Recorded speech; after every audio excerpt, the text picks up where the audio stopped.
साथियों नमस्कार। आज इको एंड एनर्जी टॉक के इस एपिसोड में हम बात करेंगे कि असम में जो ऑयल इंडिया लिमिटेड के ऑयल फील्ड में आग लगी हुई है उस महत्वपूर्ण विषय पर आज हम बात करेंगे और कई परतों को उसकी खोलने की कोशिश करेंगे और आपको बताएंगे।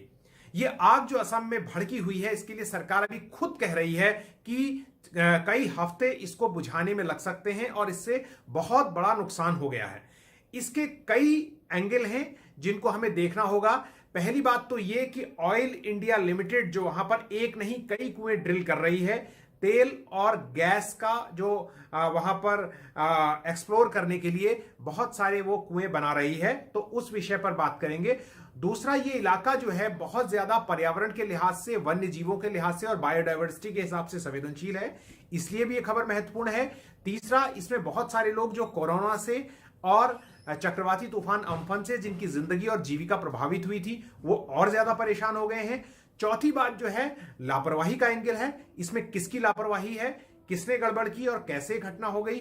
और पांचवा, इसके लिए ऑयल इंडिया लिमिटेड ने जिस कंपनी को काम दिया था, जो ऑयल इंडिया के तहत के सुपरविजन में आउटसोर्स किया गया था काम, उस कंपनी का गुजरात एंगल, उसको लेकर भी हम बात करेंगे। तो आज हम जानते हैं इको एंड एनर्जी टॉक के इस एपिसोड में कि क्या है असम में लगी आग का गुजरात एंगल।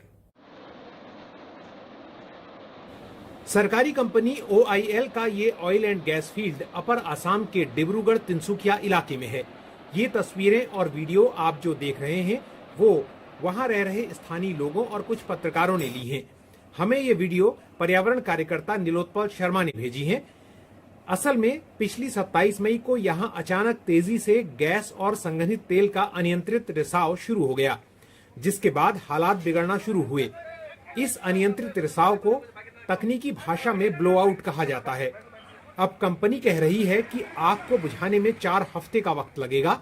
अभी इसे 1.5 किलोमीटर के दायरे में सीमित रखे जाने का दावा किया जा रहा है, लेकिन जितने इलाके में ये आग फैली है वहां इसने सब कुछ तबाह कर दिया है। 7,000 से अधिक लोगों को हटाकर 1 दर्जन से ज्यादा राहत कैंपों में लाया गया है। ऑयल इंडिया लिमिटेड वो कंपनी है जिसका ये ऑयल फील्ड है। उसके 2 अग्निशमक कर्मचारियों टिकेश्वर गोहेन और दुर्लभ गोगोई की इस घटना में मौत हो गई है। कंपनी ने कहा है कि दोनों शमन कर्मचारियों के परिवारों को कुल मिलाकर 1.6 करोड़ रुपए मुआवजा दिया जाएगा। उधर सिंगापुर से एक्सपर्ट टीम आ गई है जो आग बुझाने में मदद करेगी, लेकिन जैसा कि मैंने आपको बताया कि खुद सरकार के मुताबिक 4 हफ्ते से ज्यादा का वक्त इस आग को बुझाने में लगेगा। अब हम आपको बताते हैं कि इस कहानी में ये जो घटना हुई है इतनी बड़ी, जिसकी वजह से हजारों लोगों को अपना घर छोड़ना पड़ा है, उसमें लापरवाही का क्या एंगल है। लापरवाही का इसमें एंगल ये है कि ये काम OIL ने काम का एक बड़ा हिस्सा आउटसोर्स किया हुआ था गुजरात बेस्ड एक फर्म जॉन एनर्जी जिसका नाम है। और जॉन एनर्जी ये जो फर्म है वो 27 मई को जब अनियंत्रित रिसाव शुरू हुआ उस वक्त वो पिक्चर में आती है। 27 मई को क्या हुआ कि अनियंत्रित गैस का अनियंत्रित रिसाव शुरू हुआ और उसके साथ कंडेंस जो है ऑयल निकलने लगा। इसको तकनीकी भाषा में जब ऐसी स्थिति पैदा हो जाती है, जब अनकंट्रोल्ड लीकेज होता है, तो उसको हम कहते हैं कि ब्लोआउट हो गया है। तो वो जब ब्लोआउट हुआ तो उस वक्त जो वर्तमान कुआं है उसके बगल में, उसके पैरेलल एक दूसरा जो है ड्रिलिंग का काम जॉन एनर्जी फर्म जो है वर्कओवर जिसे कहा जाता है वो कर रही थी। और उस वक्त एक ब्लोआउट प्रिवेंटर जिसे BOP कहा जाता है तकनीकी भाषा में, जो कि ऐसी स्थिति ना हो उसके लिए जो व्यवस्था की जाती है, जो मैकेनिज्म लगाया जाता है, उसको हटा लिया गया था।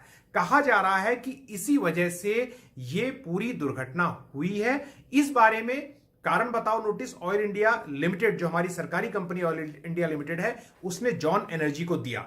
जॉन एनर्जी ने इसका जवाब दिया और यह पता चल रहा है कि उस जवाब से सरकार खुश नहीं है।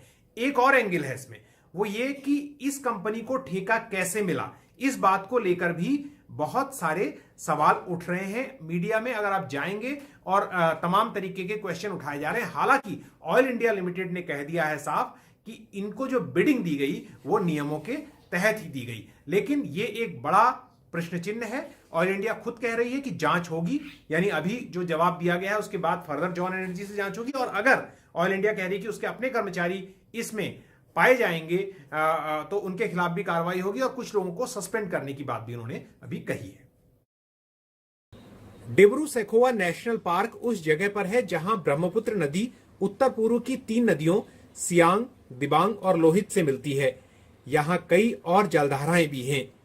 डिब्रू सैखोवा नेशनल पार्क की वेबसाइट बताती है कि यहां बाघ, तेंदुआ, हाथी और भालू समेत करीब 40 स्तनधारी हैं। इसके अलावा सैकड़ों तरह के पक्षी हैं, मछलियां हैं, तितलियां हैं। जैव विविधता का, जैसा हमने बताया, ये भंडार है और यहाँ दुर्लभ वनस्पतियां हैं। लेकिन आग के बाद जो तस्वीरें आई हैं वो परेशान करने वाली हैं। खास तौर से देखा जा सकता है कि किस तरह से वहां नदी में मौजूद डॉल्फिन भी मर गई हैं। अब आप देखिए, ऐसी घटनाएं अक्सर देश के सुदूर इलाकों में होती रहती हैं। वहां मीडिया बहुत ज्यादा, नेशनल मीडिया पावरफुल नहीं होता है, वहां नियमों के साथ मनमानी कर सकते हैं और ये चीजें दबी रह जाती हैं। इस खबर के साथ भी यही हो रहा है कि न्यूज़पेपर जो है, नेशनल न्यूज़पेपर्स ने इनकी रिपोर्टिंग वो कर रहे हैं, लेकिन उतनी एग्रेसिवली नहीं हो रही है जितनी बड़ी ये खबर है कि कैसे इतने लोगों को अपना घर छोड़ना पड़ गया है, कैसे वहां इतने वन्यजीव और बायोडाइवर्सिटी खत्म हो रही है, और कैसे जवाबदेही तय करने में कहीं ऐसा ना हो कि मामला डाइल्यूट हो जाए। तो इन सब बातों को लेकर हम यहां चर्चा कर रहे हैं। और महत्वपूर्ण बात यह है कि जो लोग हैं वहां पर, जब आप उनसे बात करते हैं तो वो लोग बताते हैं कि लगातार अवहेलना, नियमों का जो वायलेशन है वो होता रहा है। उधर अंग्रेजी अखबार हिंदुस्तान टाइम्स की पत्रकार जयश्री नंदी की रिपोर्ट बताती है कि इस घटना का बड़ा इन्वायरमेंटल इंपैक्ट होगा, यानी पर्यावरण पर इसका बहुत बड़ा कुप्रभाव पड़ेगा। नंदी ने अपनी रिपोर्ट में लिखा है, भारतीय वन्यजीव संस्थान यानी WII की प्राथमिक रिपोर्ट में कहा गया है, इस घटना के बाद तेल लोहित नदी में चला गया और पानी को प्रदूषित कर दिया गया, और साथ में लगे मागुरी मोटापोंग वेटलैंड में भी हानिकारक तत्व चले गए हैं। WII की रिपोर्ट में सिफारिश की गई है कि इस क्षेत्र में नए कुएं खोदने और ढूंढने का काम तब तक रोक दिया जाए जब तक आपदा प्रबंधन की समुचित व्यवस्था और क्षमता विकसित नहीं हो जाती।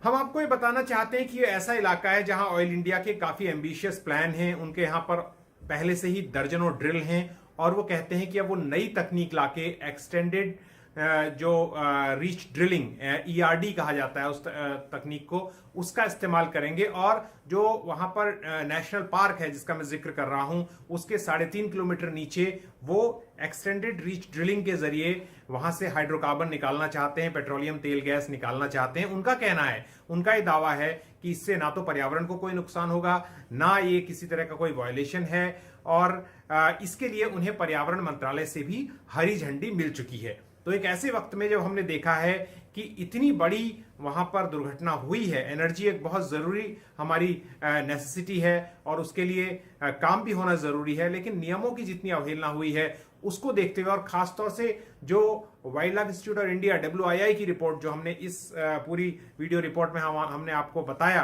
कि उसका क्या कहना है कि जब तक डिजास्टर मैनेजमेंट की वहां पर प्रॉपर मैकेनिज्म ना हो तब तक आगे कोई प्रोजेक्ट नहीं होना चाहिए। तो उस बात को सरकार मानती है या पर्यावरण मंत्रालय ने जो हरी झंडी दी है ERD के लिए वो काम शुरू होता है। बहरहाल ये देखने होगा और वक्त पता चलेगा, लेकिन बहुत सारे लोगों ने पहले कोरोना की वजह से अपनी जीविका खोई और ऊपर पर असर पड़ा, और उसके बाद फिर उनको अम्फन तूफान की वजह से नुकसान झेलना पड़ा, और अब वो लोग कैंपों में चले गए हैं। तो वो लोग काफी परेशान हैं। जो लोग मारे गए हैं, जो अग्निशमन जो कर्मी हैं, उनके परिवारों को तो राहत देने की बात कही गई है, लेकिन हम चाहेंगे कि इन लोगों को भी, जिनको बार बार अपना नुकसान झेलना पड़ रहा है और घरों से हटना पड़ा है, इनको भी पूरा मुआवजा मिले, इनको भी आगे इनका भी ख्याल रखा जाए, और पर्यावरण का ख्याल तो साथ में रखा ही जाना चाहिए। ये वीडियो आपको अगर अच्छा लगा तो आप इसे लाइक कीजिए, शेयर कीजिए, और इको एंड एनर्जी टॉक के बारे में अपने साथियों को बताइए। इस चैनल को सब्सक्राइब कीजिए, और हम आपके लिए ऐसे नए नए वीडियो लेकर आते रहेंगे। हमारे साथ बने रहिए। बहुत बहुत शुक्रिया।